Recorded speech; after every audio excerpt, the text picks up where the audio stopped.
మత్తయి సువార్త 2వ అధ్యాయము 9-10 వచనాలు చదువుదాం. యేసు ప్రభు పుట్టినప్పుడు హేరోదు రాజు ఆ వయసులో ఉన్నటువంటి పిల్లలందరినీ చంపడానికి ప్రయత్నం చేస్తాడు. రామాలు అంగలార్పు అనేటువంటి ప్రవచనం వింటాం. చంపడానికి ప్రయత్నం చేస్తున్నాడు. అయితే దూత స్వప్నమందు కనబడి నీవు ఇక్కడ ఉండొద్దు, నువ్వు ఈ పట్టణాన్ని విడిచిపోని చెప్పి చెప్పడం జరుగుతుంది.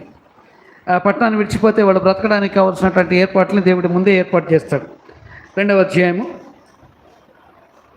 9వ వాక్యాన్ని ఒకసారి చదువుదాం. మత్తయి సువార్త 2వ అధ్యాయం 9వ వాక్యం. వారు రాజు మాట విని బయలుదేరిపోవచ్చుండగా ఇదిగో తూర్పు దేశంలో వారు చూచిన నక్షత్రము ఆ శిశువు ఉండిన చోటికి మీదుగా వచ్చి నిలిచి వరకు వారికి ముందుగా నడిచిను.